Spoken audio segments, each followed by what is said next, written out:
First ever factory outlet, Chandanagar, Mukunda Jewelers. Opening soon. No making charges. మీకు డబ్బు రావాలని ఎవరికి? మీకు. నాకు డబ్బు వచ్చింది ఆల్రెడీ, ఎనఫ్. ఎలా వచ్చింది? ఎలా సంపాదించారు? సంపాదించాలనే కసి ఉంటుంది కాబట్టి సంపాదిస్తాం. అంటే నేను ఎలా నమ్ముతా అంటే, ఒక సామెత ఉంటుంది, వీడి జాతకమే బాగుంటే వీడి జాతకాలు ఎందుకు చెప్పుకుంటాడు. సో నా జాతకం బాగుంది అని ప్రూవ్ చేసుకోవడానికి the first ever astrologer range rover వాడేటువంటి జ్యోతిష్కుడు నేను ఒక్కనే ఇండియాలో. సో అన్ని లగ్జరీస్ లైఫ్లో ఎంజాయ్ చేస్తేనే వేరే వాడికి మనం మాట్లాడేటువంటి రైట్స్ ఉంటాయి అనేటువంటిది ఉద్దేశం నాది. ఓకే, ఎగ్జాంపుల్ చెప్తా. ఒక తండ్రి ఒక 10 ఫోటోలు, ఒక Tendulkar photo, Modi photo, Amit Shah photo, ఒక ప్రముఖ హీరోయిన్ నయనతార ఫోటో, లేకపోతే ఒక రేవంత్ రెడ్డి ఫోటో, చంద్రబాబు నాయుడు ఫోటో, ఇట్లన్నీ తీసుకెళ్ళి పెట్టి ఇంట్లోకి వెళ్ళి తన కొడుకును పిలిచి, ఈ ఫోటోల్లో నువ్వు ఎవరు కావాలనుకుంటున్నావు అని అడిగితే వాడు అక్కడ ఉన్నటువంటి ఫోటోల్లో ఏదో ఒక ఫోటో పిక్ చేసుకుంటాడు. కానీ ఏ కొడుకు కూడా నీలాగా కావాలనుకుంటున్నా నాన్న అని చెప్పాడు. ఆ సిగ్గు వీడికి ఉండదు, అలా పెంచగలిగినటువంటి తత్వం వీడికి ఉండదు. సో నేను ఆ టైపు కాదు. నా కూతురు కానీ నా కొడుకు కానీ నీలాగా పెరగాలి నాన్న, నీలాగా నేను ఒక రోల్ మోడల్ అయితే నాన్న అనిపించుకునేటువంటి పరిస్థితి ఉన్నది. మీ ఫోటో కూడా పెడతారు అక్కడ? పెట్టను, నేను అసలు పెట్టను. నా కూతురే ఇవన్నీ నాకు వద్దు అని ఇట్లా పక్కకు జరిపి నేను నీలాగా తయారవుతా అని చెప్తుంది నా కూతురు. So that is my aim. So aim కదా సక్సెస్. నేను ఇవాళ నా కూతురు నన్ను చూస్తే నా తండ్రి నాకు రోల్ మోడల్ అని చెప్తుంది. రోల్ మోడల్ అని చెప్పాలంటే అన్ని రకాలుగా ఉండాలి. మనము ఒక కూతుర్ని చూసుకునే విధానంలో ఉంటుంది, ఒక భార్యను చూసుకునే విధానంలో ఉంటుంది.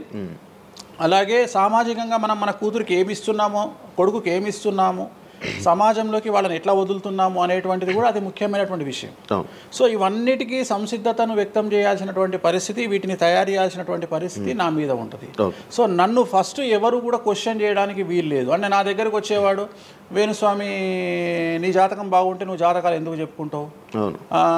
సో ఇప్పుడు నేను ఒక హీరోయిన్ని తయారు చేయాలి అంటే ఎలా తయారు చేయాలో నాకు తెలుసు. అంటే ఆమె జాతకంలో యోగం ఉంటే ఆమెను సూపర్ స్టార్ని ఎలా చేయాలో నాకు తెలుసు, ఒక హీరోని సూపర్ స్టార్ని ఎలా చేయాలో నాకు తెలుసు. సో ఎలా చేస్తారు మీరు? పూజలతోనే అయిపోతారా? పూజలతోనే అయిపోతారు. అంటే వాళ్ళకి టాలెంట్ అవసరం లేదు? వాళ్ళకి టాలెంట్ జాతకం ఉంటేనే అంటున్నా కదా, యోగం ఉంటేనే అవుతారు కదా. జాతకంలో ఉంటుందని ఉంటుంది, ఒకవేళ ఉన్నదని మనకు కనిపించింది. అవును, వాళ్ళకి ఒకవేళ టాలెంట్ లేకపోతే అసలు టాలెంట్ అనేది ఇండస్ట్రీలో ఎవరికీ ఉండదు. Practice makes perfect. ఓకే, దానంత పనికి మాలిన మాట ఇంకోటి లేదు. శివ రాగానే ఫస్ట్ ఇంటర్వ్యూలోనే ఇరగదీయడు. శివ 1వ ఇంటర్వ్యూకు, శివ 100వ ఇంటర్వ్యూకు నక్కకు నాగలో అనుకున్నంత తేడా ఉంటుంది. మరి శివ ఫస్ట్ ఇంటర్వ్యూలోనే టాలెంట్ ఇరగదీసిండా? Practice makes perfect. అంత ఛాన్స్ ఇవ్వట్లేదు కదా ఇప్పుడు ఇండస్ట్రీలో. ఎవరు ఇక్కడికి వచ్చి ప్రాక్టీస్ చేసుకుంటామంటే ఛాన్సులు రావట్లేదు కదా. ఆటోమేటిక్గా టాలెంట్ అనేది మనము ప్లే చేస్తున్న రోల్స్ను బట్టి వస్తుంది. డైరెక్ట్గా అల్లు అర్జున్ గంగోత్రి సినిమాలో చూసిన అల్లు అర్జున్కు, పుష్ప 3లో చూసిన అల్లు అర్జున్కు కోడిపిల్ల లెక్క కళ్ళు తిరిగి కింద పడతాం అందరం. ఆయన హావభావాలు కానీ, ఆయన ముఖవర్చస్సు కానీ, గంగోత్రి సినిమాలో ఉన్నటువంటి అల్లు అర్జున్కు, పుష్ప 3కి. మరి గంగోత్రిలోనే పుష్ప 3 లాగా ఎందుకు లేడు అల్లు అర్జున్ అంటే? మరి అప్పుడు టాలెంట్ లేదా? సో ఇక్కడ ప్రాక్టీస్ మేక్స్ పర్ఫెక్ట్. అంటే కొన్ని పనికి మాలినటువంటి మాటలు మాట్లాడేటువంటి ఎప్పుడో 50 ఏళ్ళ కింద సామెతలను తీసుకొచ్చి రుద్దే ప్రయత్నం చేస్తారు. సో ఇక్కడ టాలెంట్ అనేది పక్కన పెడదాం, అవకాశం ముఖ్యం. నువ్వు టాలెంట్ ప్రూవ్ చేసుకోవాలంటే అవకాశం ముఖ్యం. శివ అనేవాడు యాంకరింగ్లో తోపు తురుము అని ప్రూవ్ చేసుకోవాలంటే అవకాశం ముఖ్యం. అవకాశం లేకపోతే శివలో టాలెంట్ ఉండదు, ఆ టాలెంట్ డెవలప్మెంట్ ఉండదు. సో ఇక్కడ ఏంది అంటే అవకాశాలు రావడం కోసం మనం ప్రయత్నం చేస్తాం. ఒక సీఎం సీట్ ఎక్కడం కోసం సీఎం ఏం చేస్తాడు అని తెలవాలి అంటే సీట్ ఎక్కాలి. సీట్ ఎక్కిన తర్వాత సీఎంగా ఈయన పనికొస్తాడా రాడని డిసైడ్ అవుతుంది. అట్లనే ఒక అమ్మాయి హీరోయిన్ అయిన తర్వాత ఈ అమ్మాయికి అంత సీన్ ఉందా లేదా అనే విషయం తెలుస్తుంది. సో మనం కనుక నయనతారని తీసుకున్నా, సమంతని తీసుకున్నా, ఏ హీరోయిన్ తీసుకున్నా, ఏ హీరోని తీసుకున్నా, వాళ్ళ ఫస్ట్ సినిమాకు, వాళ్ళ 3వ సినిమాకు, వాళ్ళ 30వ సినిమాకు ఎక్స్ట్రీమ్ చేంజెస్ ఉంటాయి. సో ఇవన్నీ ఎట్లా వస్తున్నాయి అంటే ఫస్ట్ సినిమాకి టాలెంట్ లేదు, వాళ్ళు సానబట్టబడతారు. వాళ్ళకు వచ్చేటువంటి క్యారెక్టర్ల ద్వారా వాళ్ళు ఆ లెవెల్కి వస్తారు. అట్లనే ఒక గ్రామస్థాయి సర్పంచ్ నుండి స్టార్ట్ అయినటువంటి వ్యక్తి వాళ్ళ రాష్ట్రానికి, తెలంగాణకు ముఖ్యమంత్రి అయిన రేవంత్ రెడ్డి అంటే ఆయన ప్లానింగు, ఆయన ఎట్లా చేయాలి, ఎట్లా సీఎం కావాలి అనే ఆలోచనల ద్వారా ఇక్కడికి వచ్చిండు. తెలంగాణలో కాంగ్రెస్లో ఎంతో మంది తోపులు తురుములు ఉండగా రేవంత్ రెడ్డి ఎందుకు సీఎం అయ్యిండు అంటే రేవంత్ రెడ్డి టార్గెట్ సీఎం పదవి. మధ్యలో ఉండేవాళ్ళు వేరే వాళ్ళందరూ టార్గెట్ సీఎం పదవి కాదు. కానీ రేవంత్ రెడ్డి మాత్రమే అన్ని కష్టాలు పడ్డాడు. రేవంత్ రెడ్డి మాత్రమే సీఎం టార్గెట్ చేసుకొని వాళ్ళ పదవి వచ్చింది. సో ఇది ప్రాక్టీస్ మేక్స్ పర్ఫెక్ట్. సో మనం ఎంత ప్రాక్టీస్ చేస్తే అంత పర్ఫెక్ట్ అవుతాం. అంతేగాని టాలెంట్ చూపించుకోవాలి అంటే అవకాశం రావాలి. అవకాశం వచ్చిన దాన్ని వాడుకోవాలి. అన్నిటికంటే ధైర్యం కావాలి. There is no development in comfortable zone. కలియుగంలో కంఫర్టబుల్ జోన్లో ఎప్పుడూ డెవలప్మెంట్ ఉండదు. తెలంగాణ రాష్ట్రంలో కాంగ్రెస్ పార్టీలో మనం గనక కాంగ్రెస్ పార్టీలో ఉన్నటువంటి వ్యక్తులను తీసుకుంటే ఒక రేవంత్ రెడ్డి మినహా ఎవరు కూడా జైలుకి వెళ్ళలేదు. రేవంత్ రెడ్డి జైలుకు వెళ్ళడానికి కూడా సంసిద్ధత వ్యక్తం చేసినాడు. అలాంటి ఫైటింగ్ చేసినాడు. అంటే కంఫర్టబుల్ జోన్ దాటి రిస్క్ జోన్లో ఫైట్ చేయడం వల్ల ఇవాళ సీఎం అయినాడు. మిగతా వాళ్ళందరూ ఎక్కడనో దగ్గర భయపడ్డమో బాధపడ్డమో వెనకడిగేయడం వల్లనో వాళ్ళు అక్కడనే ఉండిపోయారు. ఈయన మాత్రమే జైలుకు వెళ్ళి మరీ ఫైట్ చేసి వాళ్ళ సీఎం అయ్యాడు. అంటే ఎవరైతే కష్టపడతారో వాళ్ళకు ఫలితం దక్కుతుంది. ఎవరైతే కంఫర్టబుల్ జోన్లో ఉంటారో వాళ్ళు కంఫర్ట్ లెవెల్ అట్లనే ఉంటుంది. సో సమాజంలో మనం బయటికి వచ్చి ఫైట్ చేసి అన్నిటినీ ఎదుర్కొని 10 మందితో దొబ్బులు తిని సోషల్ మీడియాలో దొబ్బించుకొని కింద కామెంట్లు పెట్టించుకొని బండనాయదవా దొంగనాయదవా అని కామెంట్లు పెట్టించుకొని సో ఇవన్నీ ఓవర్కమ్ అయ్యి సమాజాన్ని అర్థం చేసుకొని ఓహో వీళ్ళంతా పనికి మాలిన వెధవలు కామెంట్ల రూపంలోనే ఉంటారు అని మనం ఫైట్ చేస్తూ ముందుకు వెళ్తేనే మనకు లైఫ్ దొరుకుతుంది. ఇప్పుడు రేవంత్ రెడ్డి గారి గురించి మాట్లాడారు కాబట్టి ప్రజెంట్ జనాల్లోని నెగిటివిటీ నేను ప్రిడిక్షన్స్ని కానీ వేరే వాటిని చెప్పట్లా. నేను ఒక మంచి విషయాన్ని తీసుకొని మాత్రమే చెప్తా ఉన్నా. నేను మంచి విషయాన్ని మాత్రమే తీసుకొని చెప్తాను. వేణుస్వామి గారు ఎప్పుడు అంటే లైక్ ఇందాక మాట్లాడుతున్నట్టు హీరోయిన్లు మనం టాలెంట్ ఉన్న వాళ్ళు చేస్తాం. ఎక్కువ వేణుస్వామి దగ్గర చేసుకున్న యాక్టర్స్ అమ్మాయిలే ఎందుకు వచ్చి చేయించుకుంటుంటారు పూజలు వేణుస్వామి గారి దగ్గర? ఒక రాజు కావాలంటే రాజ్యం కావాలి. ఒక రాణి కావాలంటే రాజు ఉంటే సరిపోతుంది. అర్థం కాలేదా? ఒక వ్యక్తి రాజు కావాలంటే రాజ్యాన్ని సంపాదించాలి. రాజ్యాన్ని సంపాదించాలంటే సగం జీవితం సంక నాకిపోతుంది ఒక వ్యక్తికి. అంటే శివ అనే వ్యక్తి ఒక 100 కోట్ల రూపాయలు సంపాదించాలంటే సగం జీవితం సంక నాకిపోతుంది. అవును, రైట్. కానీ శివను పెళ్లి చేసుకోవడానికి ఒక అమ్మాయికి మ్యాక్సిమం 10 మినిట్స్ చాలు. ఎస్, అంటే శివ నచ్చితే చాలు, శివకు అమ్మాయి నచ్చితే చాలు, పని అయిపోయింది. అంటే 10 నిమిషాల్లో ఆ అమ్మాయి 100 కోట్ల వారసురాలు అయిపోయింది.